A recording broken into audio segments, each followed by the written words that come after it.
Shalom, selamat hari Minggu anak-anak kelas kecil yang ada di rumah. Bertemu kembali dengan Miss Sumbayak pada ibadah pagi hari ini. Miss Sumbayak akan membawakan cerita firman Tuhan. Sebelumnya mari kita lipat tangan, tutup mata, tunduk kepala, kita berdoa. Bapa kami yang di surga, terima kasih Tuhan, Engkau masih memberikan kami kesehatan dan berkat kepada kami pada pagi hari ini, sehingga kami dapat beribadah kepadamu. Kiranya Tuhan bukalah hati dan pikiran kami, supaya kami boleh mengerti akan firman-Mu. Dalam nama anak-Mu kami berdoa. Amin. Anak-anak kelas kecil yang ada di rumah, kita akan melanjutkan cerita firman Tuhan pada pagi hari ini, yaitu yang berjudul Yakub memberkati anak cucunya. Diambil dari Kejadian 48 sampai ke 49. Jadi anak-anak semua yang ada di rumah pernah nggak tahu apa arti berkat? Berkat itu bisa diberikan oleh orang kepada orang lain. Jadi misalnya kalau anak-anak kecil yang dibaptis oleh Bapak Pendeta di gereja itu diberikan berkat. Dan juga ketika ibadah hari Minggu selesai, maka Bapak Pendeta juga akan memberkati jemaatnya.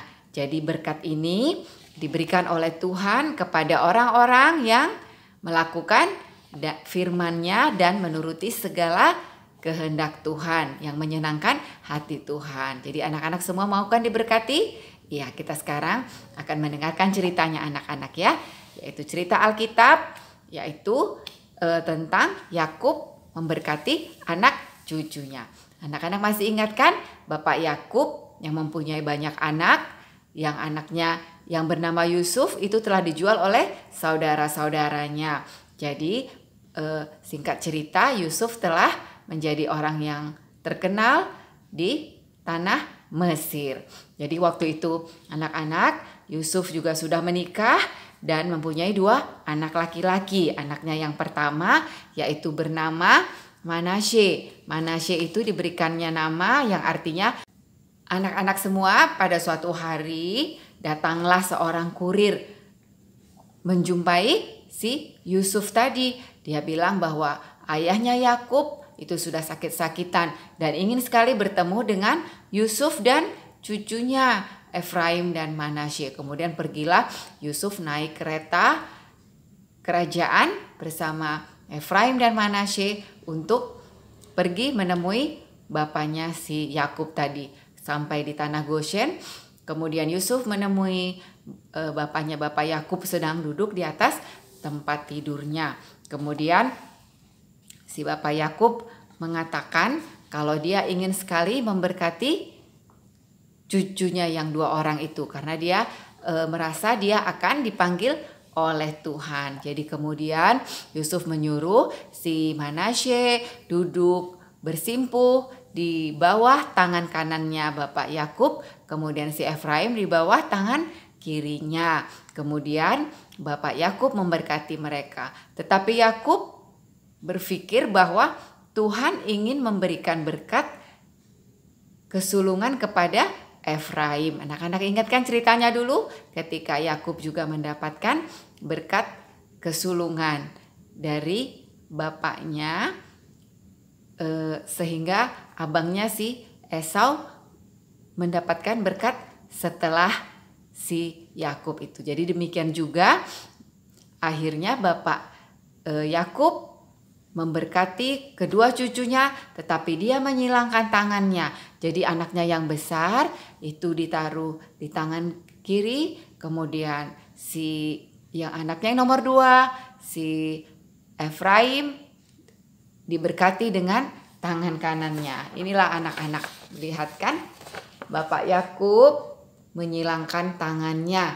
Jadi tangan kanannya itu ke anaknya yang kecil si Efraim, kemudian tangan kirinya ke anak-anak semua. Setelah Bapak Yakub memberkati cucunya Efraim dan Manasye, kemudian Bapak Yakub memanggil semua anak-anaknya untuk memberkatinya. Anak-anak masih ingat kan siapa nama anak-anaknya?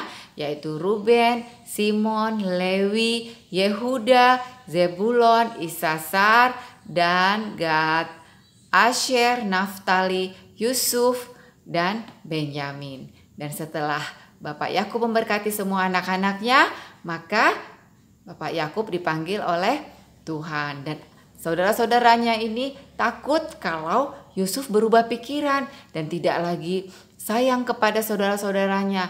Tetapi anak-anak Yusuf kan tidak begitu, karena dia adalah seorang yang takut akan Tuhan dan dia selalu ingin berbuat baik dan dia tidak akan melupakan saudara-saudaranya yang pernah berbuat jahat kepadanya, karena Tuhan telah memberikan berkat kepada si Yusuf dan Yusuf meyakinkan saudara-saudaranya bahwa mereka akan tetap tinggal di Mesir dan tetap akan bersama-sama dengan Yusuf.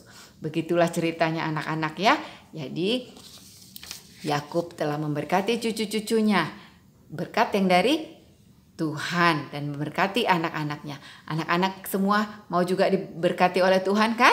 Iya, supaya anak-anak mau diberkati oleh Tuhan, maka anak-anak harus hidup melakukan perintah Tuhan, takut akan Tuhan, dengar-dengaran semua firman Tuhan, yaitu dengar-dengaran kepada orang tua dan orang yang lebih tua, dan tidak boleh berbuat nakal, tidak boleh menyakiti hati orang lain. Jadi harus tetap berbuat baik supaya diberkati oleh Tuhan. Jadi ayat hafalannya Kejadian 26 ayat 3. Aku akan menyertai engkau dan memberkati engkau. Aku akan menyertai engkau dan memberkati engkau. Jadi dikirim videonya anak-anak ya. Jadi kita telah selesai ibadah pada pagi hari ini. Dan mari kita berdoa. Terima kasih Tuhan, kami sudah mendengarkan cerita. Kiranya Tuhan tolonglah kami, supaya kami anak-anak-Mu boleh juga menerima berkat dari Engkau. Biarlah kami juga tetap mengikuti semua firman-Mu dan melakukan semua kehendak-Mu. Dalam nama anak-Mu kami berdoa. Amin.